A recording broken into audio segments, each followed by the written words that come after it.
Bienvenidos al podcast Latino Academia y Cultura del Centro Académico Cultural Latinoamericano en Austria. Mi nombre es Alcides Benavente y estamos aquí nuevamente, como todos los meses, con podcast de diferentes temas. Hoy nos toca un tema muy importante, sobre todo para los latinoamericanos, que son las elecciones en Colombia. Estamos con nuestro amigo José Ramón Sabogal Hernández, que es colombiano, por supuesto. Ha estudiado aquí en Austria sobre economía europea y también está haciendo un máster en la Universidad de Viena.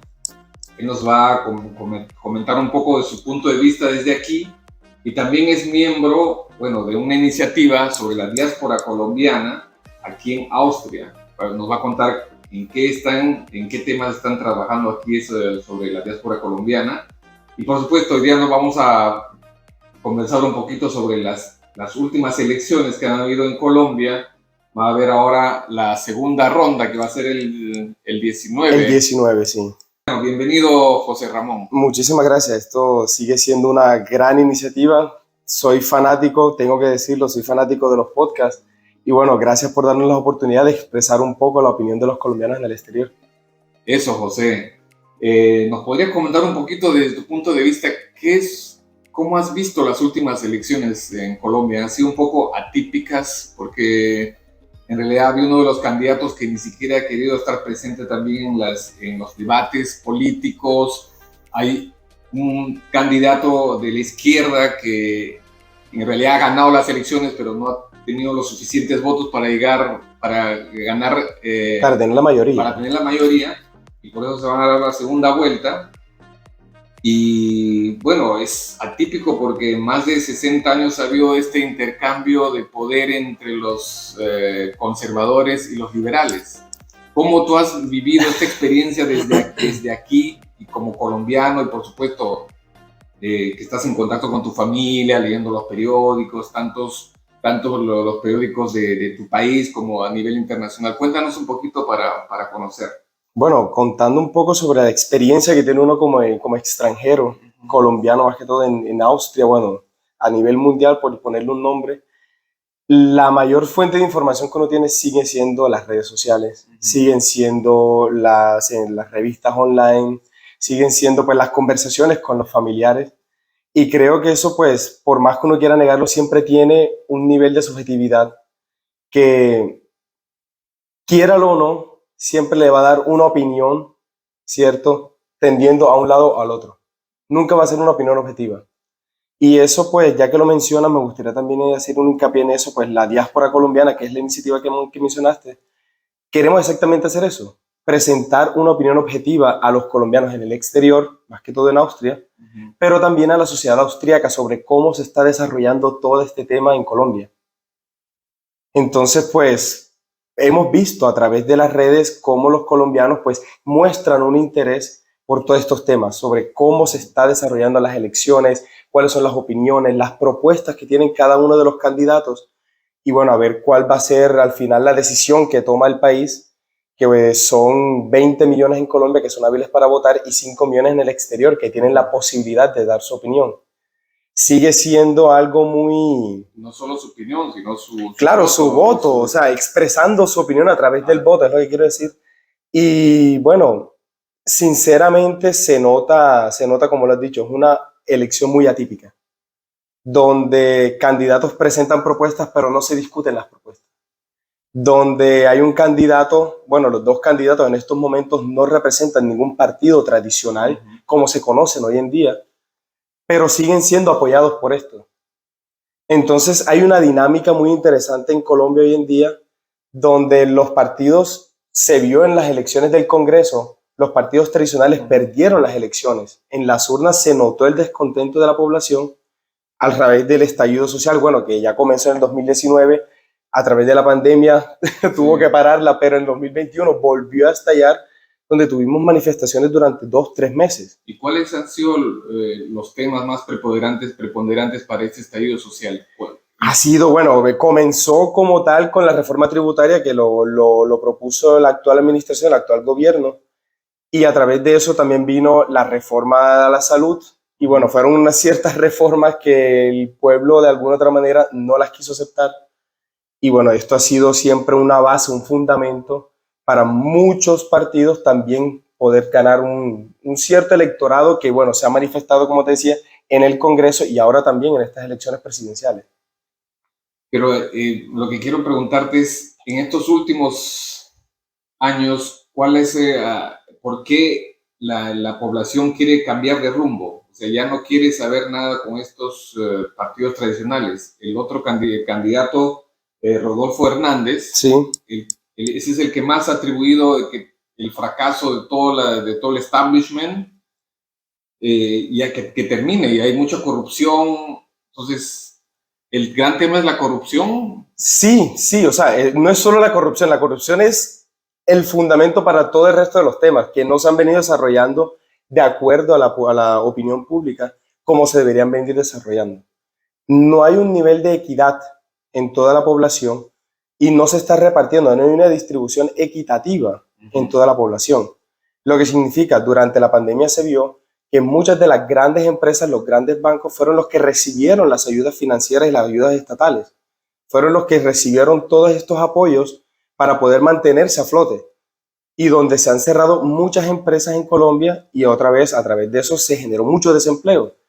Llevamos también a la delincuencia, llevamos a la criminalidad, llevamos a la falta de seguridad social. Entonces fueron muchos, a través de estos sucesos se ha venido recopilando todo esto, se ha venido aglomerando todos estos efectos, todos estos factores, y al final hemos tenido un descontento donde la población dice no más. Entonces vemos ahora candidatos independientes lanzándose a la presidencia u otros candidatos haciendo alianzas con partidos ya establecidos. Entonces, como te digo, hay una dinámica ahora donde ya no se quiere votar por un partido como tal, sino por una idea. Okay. Y en este caso también se está hablando de ideología. Pues como ya has mencionado, es la primera vez que un candidato de izquierda tiene la posibilidad en Colombia de llegar a la presidencia. Nunca se había visto esto. Exacto. ¿Y tú crees que es parte de ese rechazo que hay en realidad en muchos países de Latinoamérica con todo este proceso de liberalismo que hubo en toda Latinoamérica, ¿no? Y se están viendo sus frutos, ¿no? O sea, uno cuando vive aquí en Austria, sí. Tú ves el sistema social, que hay un sistema sólido. No será el mejor, pero aquí, al menos en algunos países de Europa, uno puede tener una educación de calidad y una salud de calidad, ¿no? Es que ningún sistema va a ser perfecto, eso tenemos que entenderlo al final, o sea, ningún sistema va a ser perfecto, pero la idea es, a mi punto de vista, también una opinión muy personal, la política tiene que llevarlo a esa convergencia, a llevarlo a ser perfecto. Nunca va a serlo, pero se puede ir desarrollando y mejorando siempre. Como que en busca de, ¿no? Exactamente, entonces, ¿a qué se refiere eso? Austria, ya que lo tomas como ejemplo, es un estado de bienestar. ¿Por qué es de bienestar? Porque todos tienen acceso a ese bienestar. Es un estado que se ha venido desarrollando a través de más de 100 años.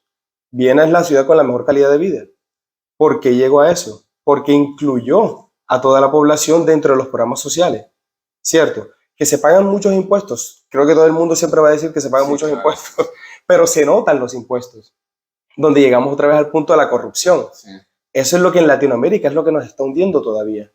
O sea, y en Colombia todavía más. ¿Es el momento del cambio de modelo en Colombia? Completamente. A mi punto de vista, y vuelvo y repito, esto es una opinión muy personal también que quiero expresarla. Colombia ha generado riquezas, pero no se ha distribuido esa riqueza. Pero no solo en Colombia. No solo en Colombia. O sea, estamos hablando de Latinoamérica en general, pero tomo como ejemplo Colombia. Los mismos problemas. Sí, sí, o sea, los parámetros no cambian. Bueno, de pronto cambia un poco la moneda, de pronto cambia un poco el enfoque económico que puede tener un país, pero sigue siendo la misma base. ¿Cómo podemos nosotros maximizar las ganancias? Pero, ¿y qué sucede cuando esas ganancias se hacen y no se redistribuyen? Exacto. Pero bueno, ahora ya estamos en la segunda vuelta. Sí. Queda una semana y media más o menos para las elecciones. ¿Cómo ves tú esta segunda etapa de las elecciones? Con las propuestas que están dando, con las alianzas. ¿Cómo los podrías analizar a los dos candidatos? Desde tu punto de vista, ¿no? Porque... Sí, claro. Bueno, esto también es algo que hemos venido discutiendo dentro de esta iniciativa que te comentaba, la diáspora colombiana en Austria.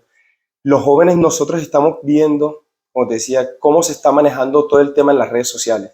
No se están discutiendo las propuestas. Y esto es algo que también se está notando ya en Colombia como tal, que no se está debatiendo. El proceso democrático no se está ejerciendo como se debería ejercer. Se está usando más lo que se llama el dirty campaigning.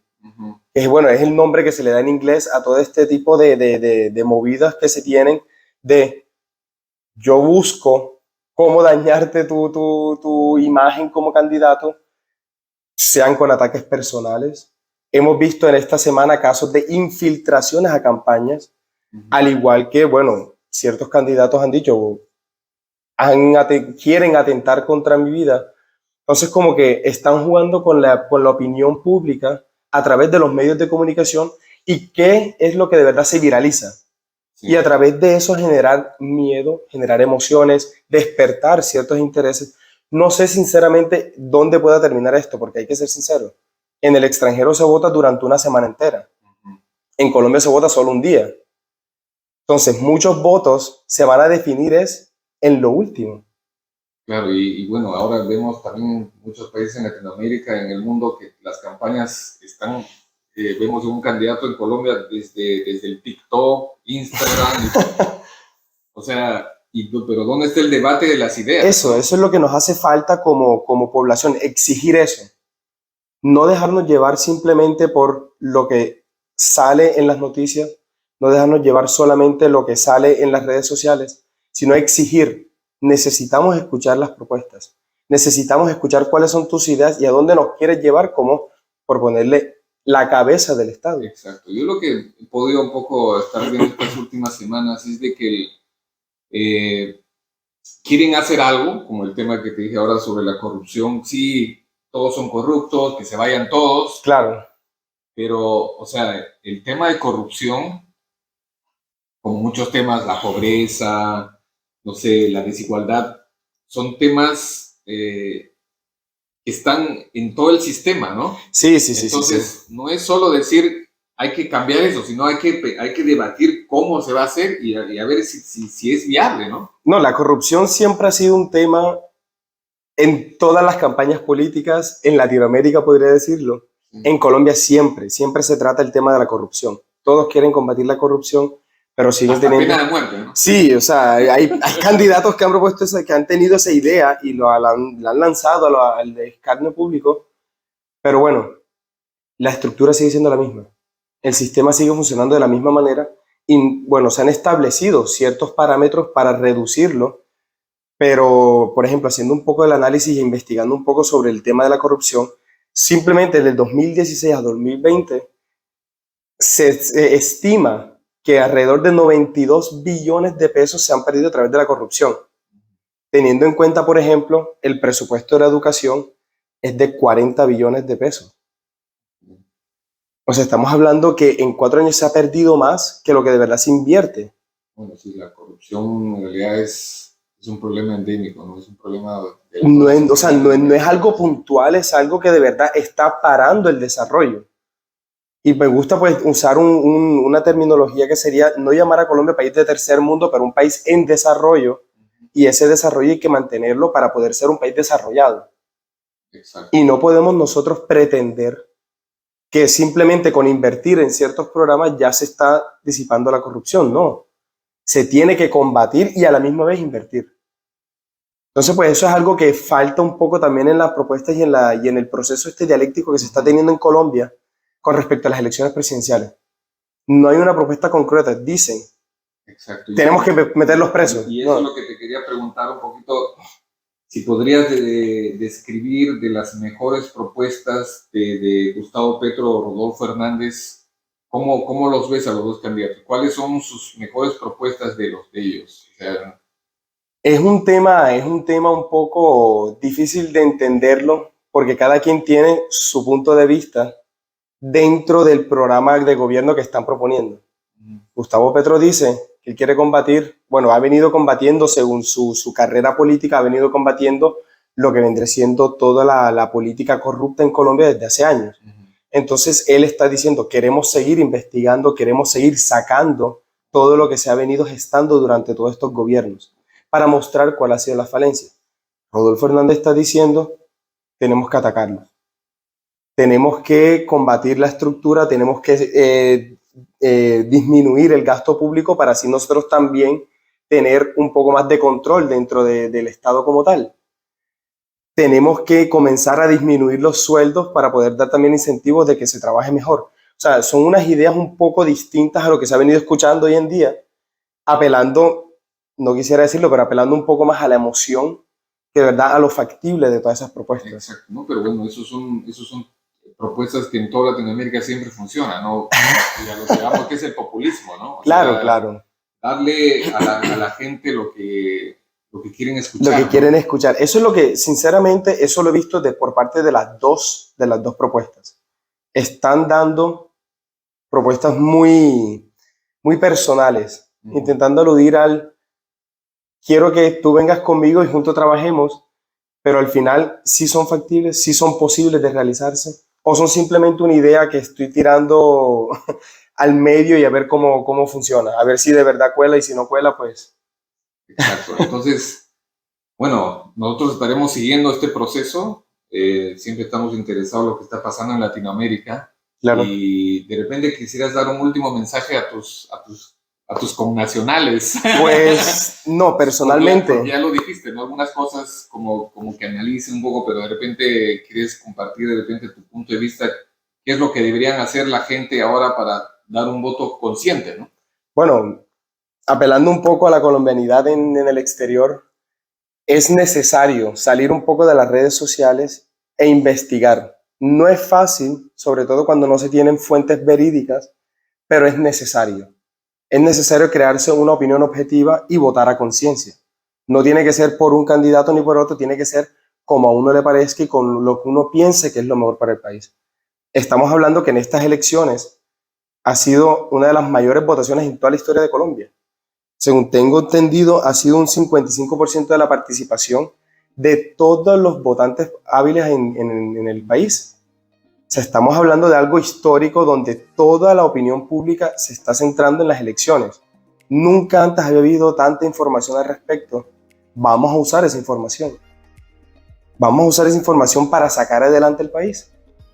Y vamos a ser sinceros, o sea, hablando de Latinoamérica, Colombia juega un rol muy especial en Latinoamérica. Y esta, pues, dicen que es una de las democracias más longevas en toda la región. Definitivamente. A ver cómo podremos nosotros también ejercer ese derecho democrático. Perfecto. Entonces estaremos pendientes y ya conversaremos de repente más adelante, después de repente de un primer año de gobierno del próximo presidente. Y ya podemos hacer un análisis un poco corto, pero a ver cómo podemos seguir avanzando con este tema. Exacto. Bueno, queridos amigos, estamos con José Ramón Sabogal Hernández. Los nombres en español en Latinoamérica son gigantes. Son. Y bueno, un saludo desde Podcast Latino, Academia y Cultura, y los esperamos para el próximo podcast. Gracias, hasta la próxima.